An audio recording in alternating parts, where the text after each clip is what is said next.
अस्सलाम वालेकुम स्टूडेंट्स। आज के लेक्चर में हम गैस्ट्रो इंटेस्टिनल ट्रैक्ट इन्फेक्शन के बारे में पढ़ेंगे कि ये इन्फेक्शन कैसा होता है, किस किस बैक्टीरिया की वजह से होता है और उसकी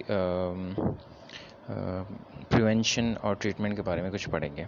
ठीक है, चलो स्टार्ट करते हैं। डिफिनीशन में कुछ यूँ आता है कि गैस्ट्रोइंटेस्टिनल ट्रैक्ट की इन्फेक्शन जो है वायरल भी हो सकती है, पैरासाइटिक भी हो सकती है, बैक्टीरियल भी हो सकती है, और जो कि काज करता है गैस्ट्रो एंट्राइटिस, मतलब उसमें इन्फ्लेमेशन काज करता है, जो कि यहाँ पे डिफिनीशन भी इसकी बताई गई है कि an inflammation of gastroenteritis both of stomach and small intestine, मतलब ये इन्फ्लेमेशन है स्टमक और स्मॉल इंटेस्टाइन की। सिम्टम्स में बेसिकली आपको क्या फ़ील होता है, उसमें आपको डायरिया होता है, वॉमिटिंग आती है, एब्डोमिनल पेन होता है, और जिसकी वजह से बंदा डिहाइड्रेशन में जाता है। डिहाइड्रेशन जो है is a main danger of gastrointestinal infection. So rehydration is important, but most gastrointestinal tract infection are self-limited and resolve within a few days. इसमें ये कहा गया है कि गैस्ट्रोइंटेस्टिनल ट्रैक्ट इन्फेक्शन में डिहाइड्रेशन जो है वो सबसे डेंजरस पॉइंट है, मतलब जब डिहाइड्रेशन बंदे में होता है तो वो सबसे ख़तरनाक है। इसलिए आपको चाहिए कि ख़ुद को रिहाइड्रेट जल्दी से जल्दी कर ले। लेकिन गैस्ट्रोइंटेस्टिनल ट्रैक्ट इन्फेक्शन जो है वो सेल्फ लिमिटेड है और ख़ुद बहुत रिजॉल्व हो जाता है कुछ ही दिनों में। However, a healthcare setting is and specific population, मतलब specified population में क्या आता है, वहाँ पे न्यूबॉर्न आता है, इन्फेंट आता है, इम्यूनो कम्प्रोमाइज्ड पेशेंट और एल्डरली पॉपुलेशन, मतलब जिसकी इम्यून सिस्टम जो है वो ज़्यादा स्ट्रॉन्ग नहीं है, और एल्डर पेशेंट जो है उनको चाहिए कि वो डॉक्टर से रुजू करें। दे आर पोटेंशियली सीरियस, वो सीरियस होते हैं, इसलिए उनको चाहिए कि वो जल्दी से अपने लिए अपनी डायग्नोसिस करे, अपनी प्रॉपर ट्रीटमेंट स्टार्ट करे उस इन्फेक्शन को कंट्रोल करने के लिए, क्योंकि वो आगे जाके फिर उनके लिए ख़तरा बन सकता है।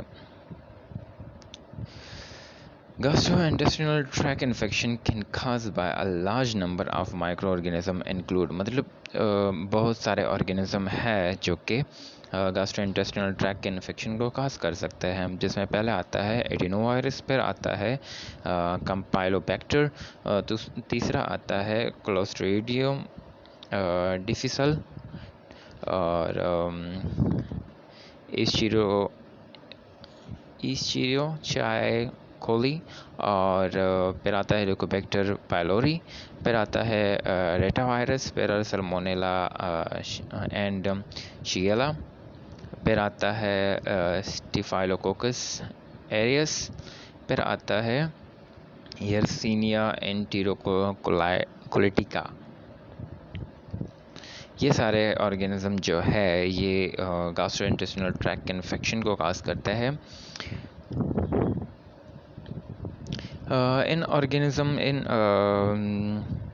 जो ऑर्गेनिज्म है इसकी डिटेल में अगर आप जानना चाहते हैं तो आप मुझसे कह सकते हैं, ये भी मैं डिटेल में दे दूंगा, लेकिन इसकी कोई इतनी ख़ास ज़रूरत नहीं है।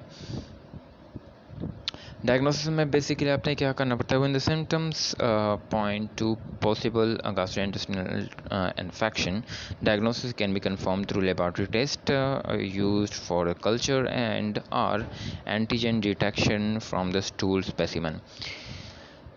जब आपको सिम्टम्स आ जाए तो गैस्ट्रोइंटेस्टिनल ट्रैक्ट के लिए डायग्नोसिस होती है, लेबॉर्ट्री टेस्ट होता है, कल्चर टेस्ट होता है, और एंटीजन डिटेक्शन होती है फ्रॉम द स्टूल स्पेसिमेन से, जिसके बाद आपको रिजल्ट्स आता है कि पॉजिटिव है या नेगेटिव है। इन सर्टन केस जैसे कि इकोलाई, सल्मोनेला एंड सी डिफिसल, उसमें क्या होता है, एंटीबायोटिक्स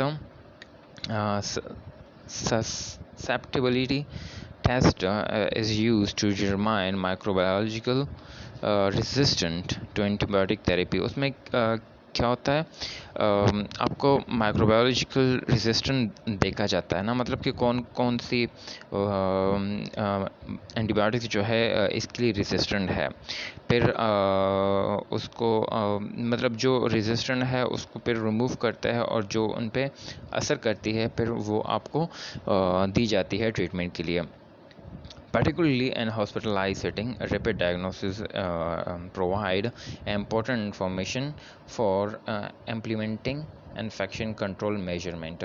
हॉस्पिटल में जब आप होते हैं तो वहाँ पे डायग्नोसिस जो है वो जल्दी जल्दी हो जाता है और आपकी इन्फेक्शन को कंट्रोल करने के लिए जल्दी जल्दी मेजरमेंट की जाती है as compare to outside setup या होम सेटअप।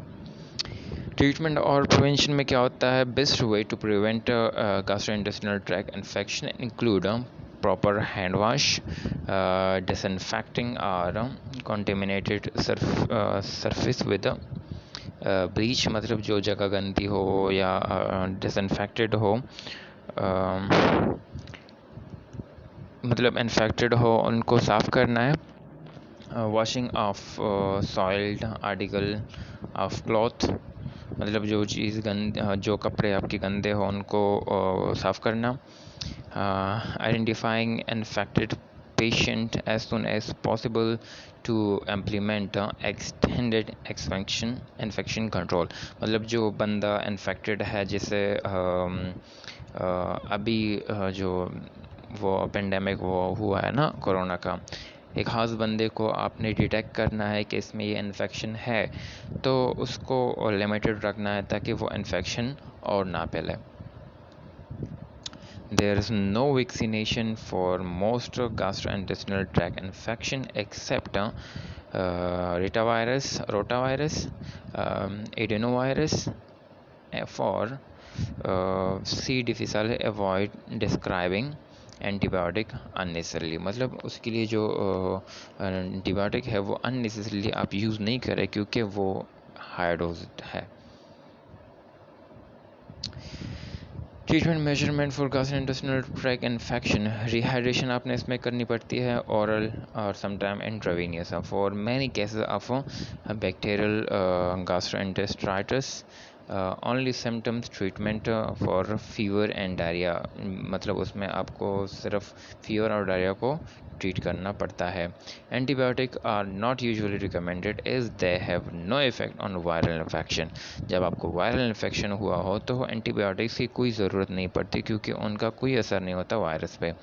मैं का side effect and over use increase the risk of resistant bacterial development, मतलब अगर आप उसको ओवर यूज़ करेंगे या बिना किसी वजह के आप यूज़ करेंगे तो आपकी जो रेजिस्टेंट है बैक्टीरिया की अपनी बॉडी में वो कम हो जाएगी, मतलब आपकी नॉर्मल जो फ्लोरा है वो बैक्टीरिया के लिए फिर रेजिस्टेंट नहीं शो करेगी और आपको इन्फेक्शन जल्दी जल्दी होता जाएगा।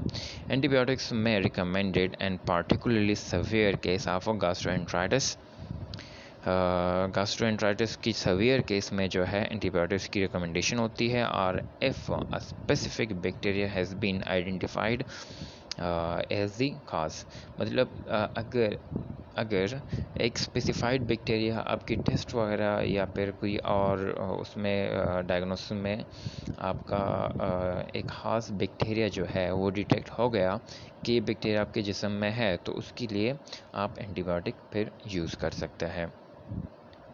स्टूडेंट्स, यहाँ तक अगर किसी को समझ नहीं हो तो काइंडली आप मुझसे पूछ सकते हैं। Thank you.